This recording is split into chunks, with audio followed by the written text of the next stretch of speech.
Howdy! Today's story is The Lorax by Dr. Seuss. This is an oldie but a goodie. And in my class, I've probably read this before, so we call it a reread, which means we've read it before, but we're going to read it again. And that is okay. Here we go. The Lorax by Dr. Seuss. This book is a little old, so I will be reading it and then I will show the pictures because it is falling apart.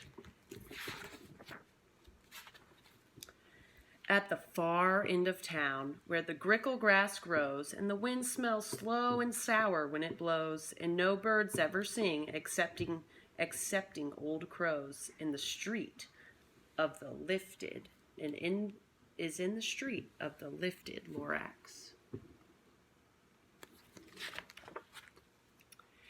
And deep in the grickle grass, some people say, if you look deep enough, you can still see today where the Lorax once stood, just as long as it could before somebody lifted the Lorax away.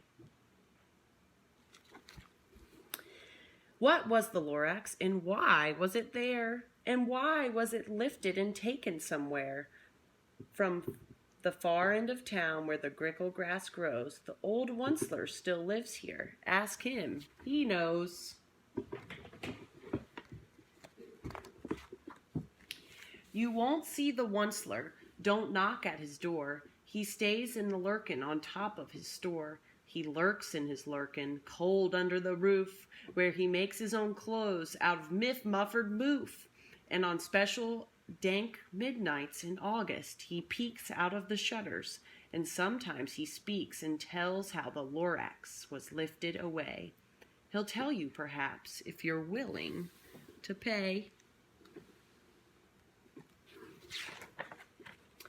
On the end of a rope, he lets down a tin pail, and you have to toss in 15 cents and a nail, and the shell of a great-great-great-grandfather snail.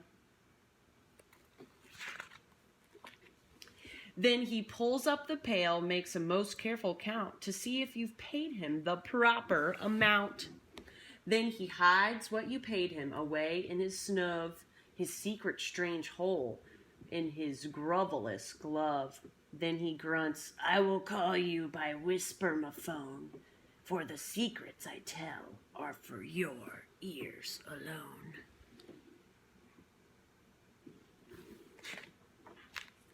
Slop! Down slops the whisper-ma-phone to your ear, and the old Onceler's whispers are not very clear, since they have come down through a sniggly hose, and he sounds as if he had smallish bees up his nose. Now I'll tell you, he says, with his teeth sounding gray, how the Lorax got lifted and taken away. It all started way back, such a long, long time ago. Way back in the days when the grass was still green and the pond was still wet, and the clouds were still clean, and the song of the swomy swans rang out in space. One morning I came to this glorious place, and I first saw the trees, the truffle trees, the bright-colored tufts on the truffle trees, mile after mile, and the fresh morning breeze. And under the trees I saw brown barbaloots frisking about in their barbaloot suits as they played in their shade and ate truffle fruits. From the rippleless pond came the comfortable sound of the humming fish humming while splashing around.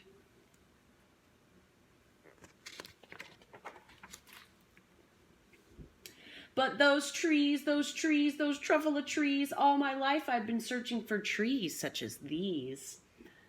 The touch of their tufts was much softer than silk, and they had been sweet smell of fresh butterfly milk.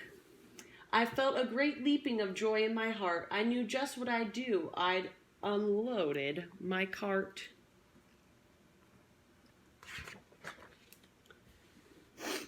In no time at all, I had built a small shop. Then I chopped down a truffle tree with one chop, and with great skillful skill and with great speedy speed, I took the soft tuft and I knitted a thneed.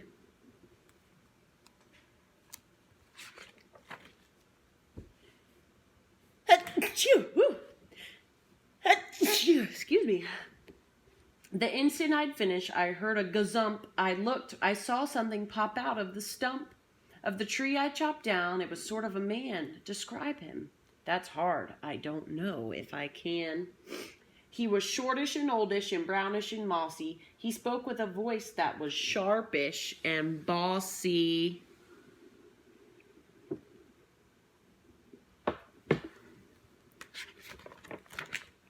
Mister, he said with a sawdusty sneeze, I am the Lorax, and I speak for the trees. I speak for the trees have no tongues, and I am asking you, sir, at the top of my lungs. He was very upset, and he shouted and puffed, what's that thing you've made out of my truffula tuft?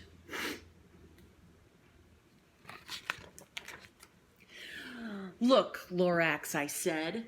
There's no cause for alarm. I've just chopped one tree. I am doing no harm.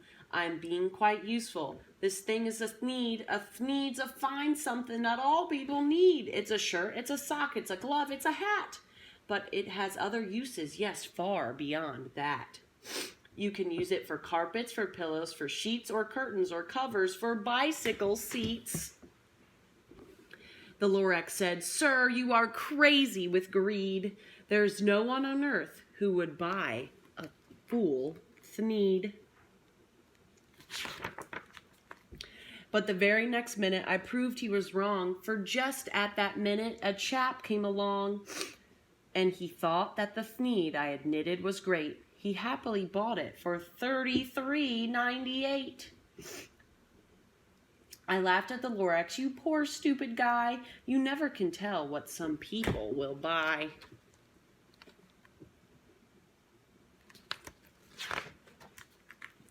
I repeat, cried the Lorax, I speak for the trees. I'm busy, I told him. Shut up, if you please. I rushed across the room and in no time at all built a radio phone. I put in a quick call. I called all my brothers and uncles and aunts and I said, listen here, here's a wonderful chance for the whole Onceler family to get mighty rich. Get over here fast, take the road on North Nitch, turn left at Weelhawken, sharp right at South Sitch.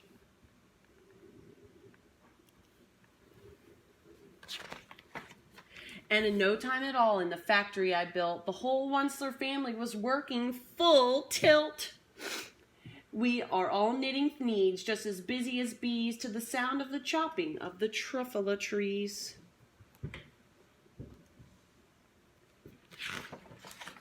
Then, oh baby, oh, how my business did grow. Now chopping one tree at a time was too slow.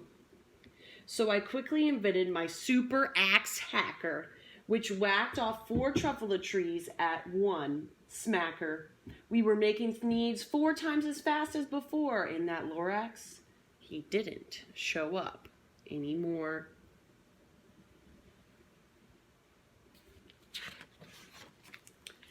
But the next week he knocked on my new office door. He snapped, I am the Lorax who speaks for the trees, which you seem to be chopping as fast as you please.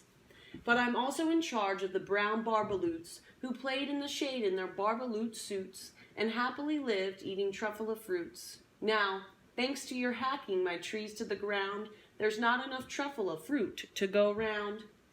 And my poor barbaloots are all getting the crummies because they have no gas and no food in their tummies.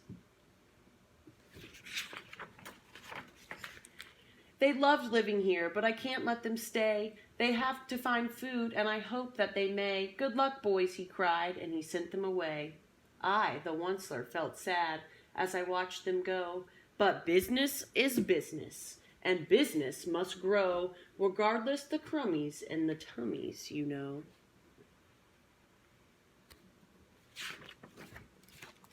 I meant no harm, I most truly did not, but I had to grow bigger, so bigger I got.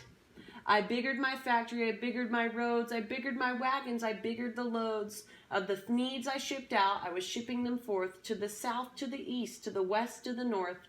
I went right on biggering, selling more thneeds, and I biggered my money, which everyone needs.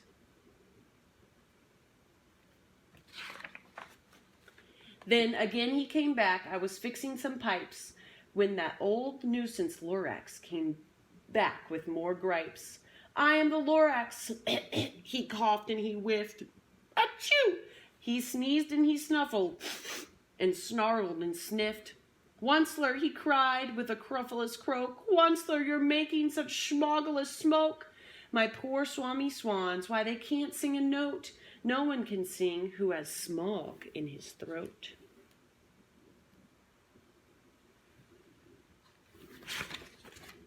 And so, said the Lorax, please pardon my cough. They cannot live here, so I'm sending them off. Where will they go? I don't know.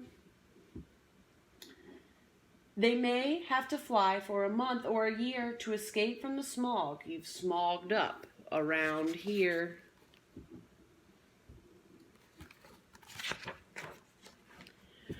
What's more, snapped the Lorax, his dander was up. Let me say a few words about gluppity glup. Your machinery chugs on day and night without stop, making gluppity glup all sloppity slop. And what do you do with this leftover goo? I'll show you, you dirty old onceler man, you.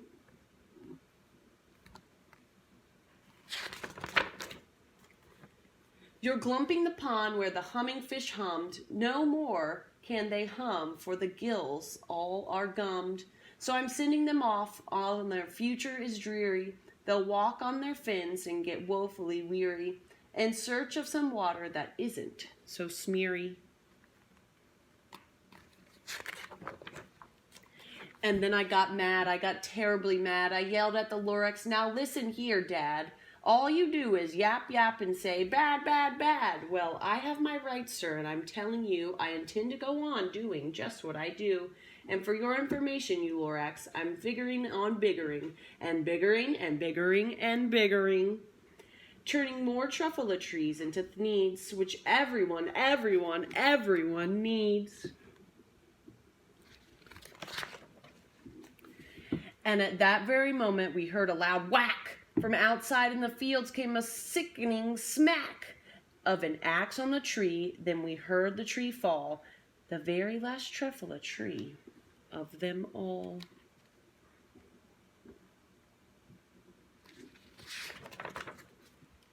No more trees, no more needs, no more work to be done. So in no time my uncles and aunts and everyone all waved me goodbye, and they jumped in the cats and they drove away under the smoke smuggered stars. They didn't jump in the cats, they jumped into my cars. It's been a while since I read a book aloud. And drove away under the smoke smuggered stars. Now, all that was left neath the bad-smelling sky was my big empty factory, the Lorax and I.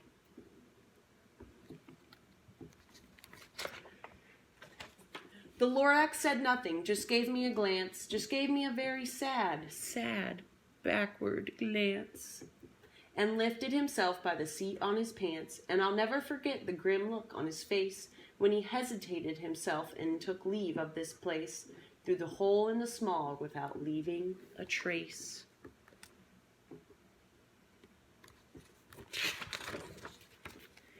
And all that the Lorax left here in this mess was a small pile of rocks with one word, unless. Whatever that meant, well, I just couldn't guess. That was long, long ago, but each day since that day, I've sat here and worried away. Through the years, while my buildings have fallen apart, I've worried about it with all of my heart.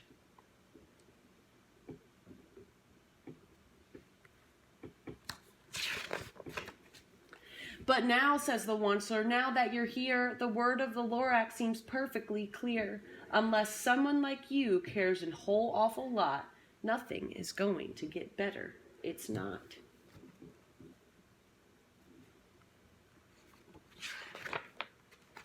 So, catch, calls the onceler. He lets something fall. It's a truffula seed. It's the last one of them all.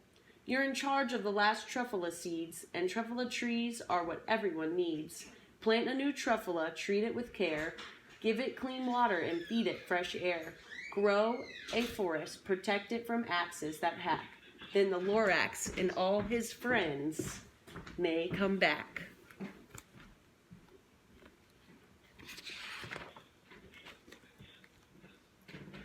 The end.